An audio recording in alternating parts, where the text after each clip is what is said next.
So நண்பா இன்றைக்கி சூப்பரான ஒரு டிஷ் பண்ண போகிறேன். என்னென்னா பீஃப் பிரியாணி. ஓகே நண்பா, ஸோ நானும் இருக்கிறேன் பாருங்க.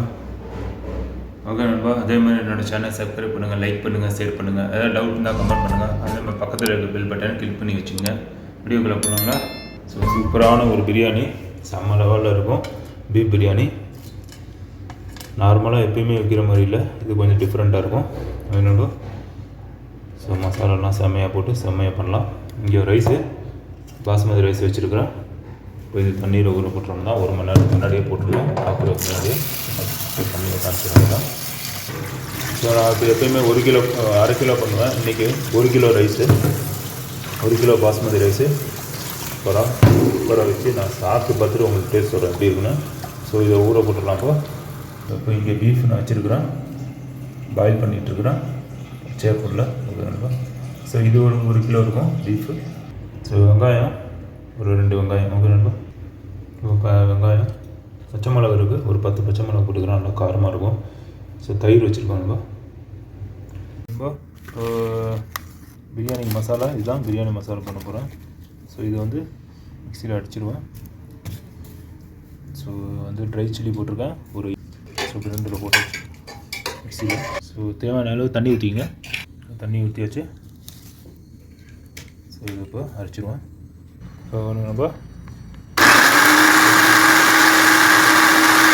நம்ம மசாலா அரைச்சாச்சு. இந்த பாருங்கள் அரைச்சி வச்சுருக்கேன். அப்போ இதை அப்படியே பிரியாணியில் போட்டுறானு தான்.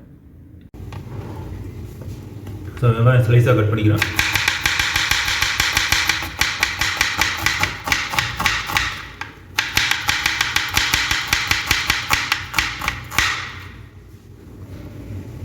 ஸோ சட்டி நல்லா சூடாகிடுச்சு. ஸோ அதே மாதிரி எண்ணெயை ஊற்றல வெங்காயம் போட்டுக்கிறேன். கொஞ்சம் ஊற்றில தண்ணியெல்லாம் நல்லா கொஞ்சம் ட்ரை ஆகிடும். ஓகே மக்கள், தேவையான அளவு கல் உப்பு போட்டுங்க. கஷ்டப்பட்டுக்கிறேன்.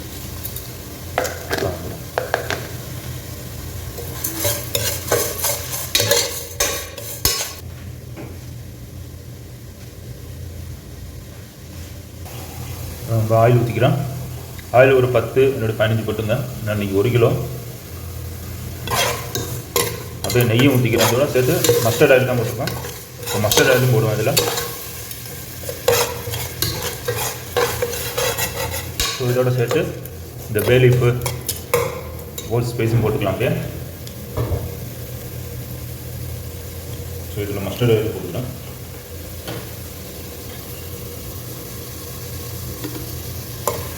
ஸோ நெய்யும் ஊற்றிட்டேன். மஸ்டர்ட் ஆயிலும் நெய்யும் 2 சேர்த்து இருக்குது இதில். அது ஒரு 5 ml போட்டுங்க. 5 ml 10 ml போட்டுங்க நெய். இதெல்லாம் டேஸ்ட் கிடைக்கும். ஸோ ஹோல் ஸ்பைஸும் போட்டுக்கிறாங்க.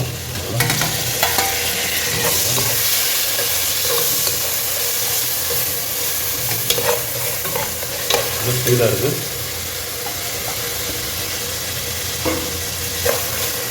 இவ்வளோ போட்டிங்கன்னா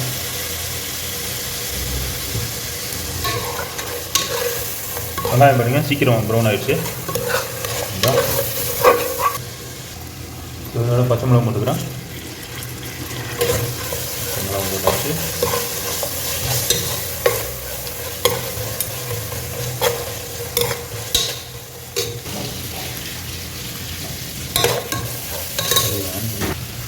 ஸோ ஜிஞ்சர் garlic பேஸ்ட் போட்டேன். ஒரு 5 கிராம் போட்டுருந்தேன். அது ஜிஞ்சர் garlic பேஸ்ட்டு போட்டால் தான் டேஸ்ட்டு பிடிக்கும். ஒரு 5 நிமிஷம் கொஞ்சம் வதங்கட்டும். ஸோ 20 கிராம் இது போட்டுக்கிறேன். தயிர். ஸோ தயிர் போட்டேன். ஒரு 70 கிராம்லேருந்து 80 போட்டுக்குங்க. ஸோ இதோட சேர்த்து இப்போ கறியும் போட்டுருவேன். இந்த எண்ணெயில் கொஞ்சம் நல்லா இதாக பிடிக்கும். கறி ஏற்கனவே பாயில் பண்ணிட்டேன் சரிங்களா. ஸோ அதை எடுத்து அப்படியே போட்டுருவாங்க. ஏவா பீஃபு போட்டாச்சு. மிக்ஸ் பண்ணி விட்டுலாம்.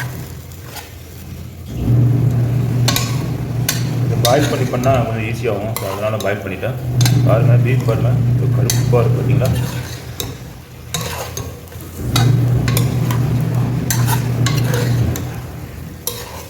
சாப்பிட்டு பாருங்கள், டேஸ்ட்டாக இருக்கும். இது ஒரு 5 நிமிஷம் கொஞ்சம் இந்த எண்ணெயில் கொஞ்சம் வதங்கட்டும் பீஃப். ஸோ நம்ம இப்போ மசாலா, இந்த அரைச்சி வச்ச மசாலா வச்சுருக்கிறேன், அப்படியே போட்டுக்கலாம்.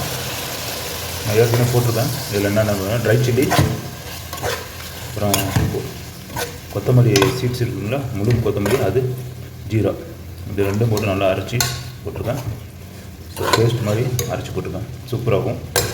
இந்த மாதிரி போட்டு சாப்பிட்டு பாருங்கள். நான் ஏற்கனவே போட்டிருக்கேன், வீடியோவில் பார்த்துக்கணும், நான் டிஸ்பிளேலையும் போட்டுருவேன். ஸோ நம்ம பாருங்கள், இப்போ இது வந்து என்ன மசாலானா, இது பிரியாணி மசாலா ஒரு 5 கிராம் போட்டிருக்கேன். இது கரம் மசாலா பவுட்ரு ஒரு 5 கிராம் போட்டிருக்கேன். ஸோ இந்த மாதிரி மிக்ஸ் பண்ணிக்கோங்க, தண்ணியில் போட்டு மிக்ஸ் பண்ணி நல்லாயிருக்கும்.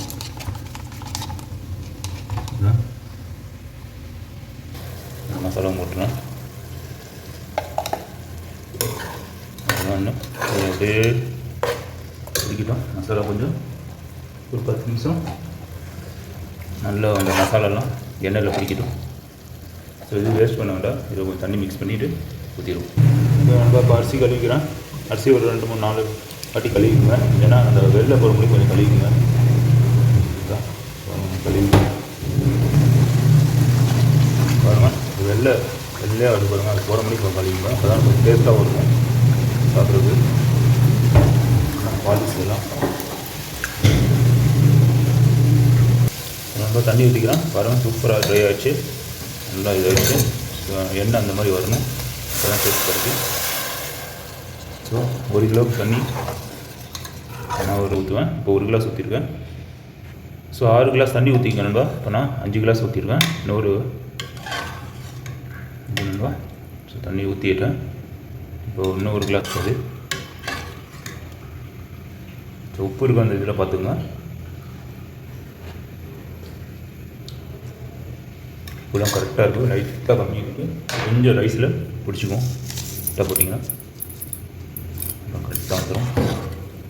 ஸோ இந்த மூடியை போட்டுருந்தா அப்போ தான் சீக்கிரம் வந்துடும். தண்ணி நல்லா சூடாகிடும். மூடியை போட்டிங்கன்னா நல்லா சூடு. இது மாதிரி ஓப்பன் பண்ணி வச்சிங்கன்னா உங்களுக்கு சூடாக இருக்குது, லேட் ஆகும், கொதிக்கிறதுக்கு லேட் ஆகும். ஸோ இப்போ மூடியை போட்டுறேன், நல்லா ஹை ஃப்ளேமில் வச்சுட்றேன். ஸோ ஒரு 10 நிமிஷம் கொதிச்சோன்னா நீங்கள் ரைஸை போட்டுடலாம். ஸோ அங்கே தண்ணி நல்லா கொதிச்சு வச்சு பாருங்கள். இப்போ ரைஸை போட்டுருவேன்.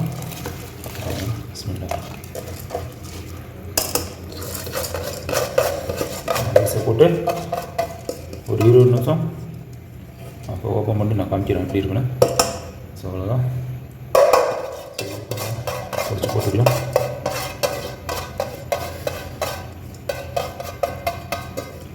ரைஸை ஏற்றிடணும் தான் முடிஞ்சிடுச்சு.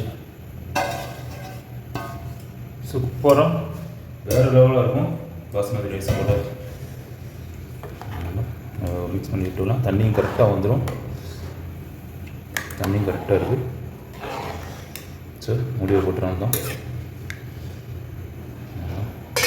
அப்புறம் கரெக்டாக இருக்குது. கலக்கி வச்சு எப்பயுமே ரைஸ் போடும்போது சென்டரில் போடுங்க, நடுவில் போடுங்க. நம்ம இப்போ ஓப்பன் பண்ணுறேன், தம்மு போட்டுடலாம் பாருங்கள், செம்மையாக இருக்குது. ஸோ ஒரு கிண்டி விட்டுட்டு அப்படியே தம்மு போட்டுருந்தோம். ரைஸ் வேணும் பக்காவாக ஆயிடுச்சு.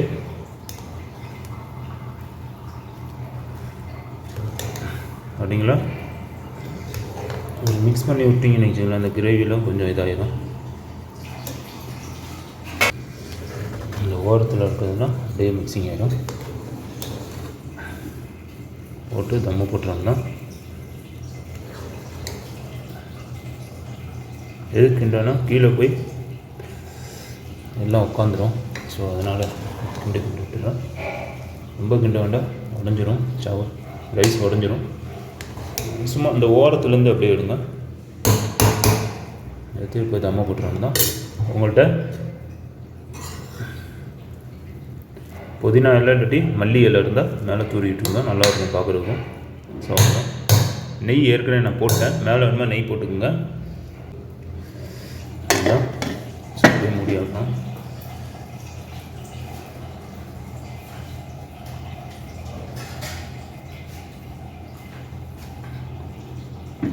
வெயிட் வச்சாச்சு. இன்னும் ஒரு 10 நிமிஷம் தம்மு போட்டுடலாம். தம்மு முடிஞ்சிடுச்சு, ஆஃப் பண்ணியாச்சு. ஆஃப் பண்ணிவிட்டு ஒரு 10 நிமிஷம் கழிச்சு ஓப்பன் பண்ணுங்கள். வச்சிடலாம். ஓப்பன் பண்ணும்போது இது எப்பயுமே உள்ளே வருங்க, தண்ணி கீழே உள்ளே வந்துடும். ஸோ தண்ணி பாருங்கள் இதில் எவ்வளோ இருக்குன்னு. ஸோ செமையாக இருக்குது, வேறு லெவலாக இருக்குது. ஓகே நண்பா, நான் சாப்பிட்டு பார்த்து டேஸ்ட் சொல்கிறேன். ரெடி ஆகிடுச்சு பிரியாணி, சர்வீஸ் பண்ணுறேன். செமையாக இருக்கும் நண்பா,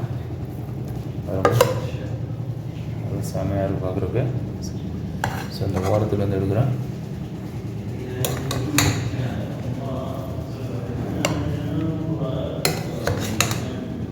இதான் நண்பா,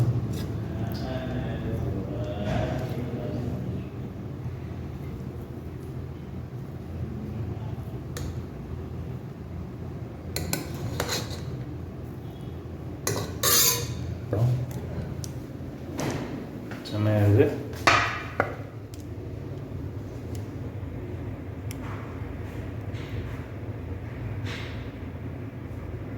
ஸோ இப்போ சாப்பிட்டு பார்த்து டேஸ்ட் பண்ணணும்பா. நண்பா பீஃபு செம்மையாக இருக்குது, அப்படியே ஜூஸியாக இருக்குது பாருங்கள், நல்லா வேக வச்சிட்டேன். ஸோ ஏற்கனவே பாயில் பண்ணி இது பண்ணேன். ஸோ நல்லாயிருக்கு தயிர் சட்னி. ஸோ இப்போ சாப்பிட்டு பார்த்துட்டு சரி சொல்கிறேன் எப்படி இருக்குன்னு. நண்பா செம்மையாக இருக்குது, வேறு லெவலாக இருக்குது.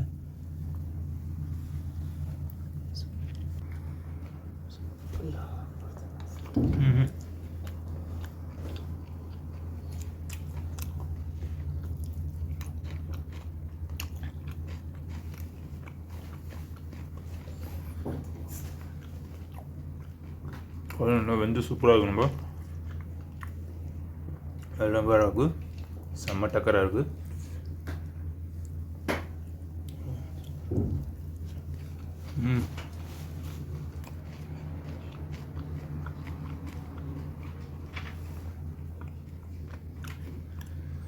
சூப்பராக இருக்குது. மசாலாலாம் இறங்கி அது தண்ணி நான் பவுட்ரு மாதிரி போடல, தண்ணியில் மிக்ஸ் பண்ணி போட்டிருக்கேன். அதே பேஸ்ட்டு பொடி போட்டிருக்கேன் நண்பா. ஓகே நண்பா, ஸோ அதே மாதிரி என்னோடய சேனல் சப்ஸ்கிரைப் பண்ணுங்கள், லைக் பண்ணுங்கள், ஷேர் பண்ணுங்கள். ஏதாவது டவுட்னா கமெண்ட் பண்ணுங்கள். பக்கத்தில் இருக்க பெல் பட்டன் கிளிக் பண்ணி வச்சுக்கோங்க. ஓகே நண்பா, ஸோ ரொம்ப நேரம் கையில் பிடிக்க முடியல, கை வலிக்குது. ஓகே, அடுத்த வீடியோவில் பார்க்கலாம். ஜஸாக்கல்லாஹ் ஹைர்.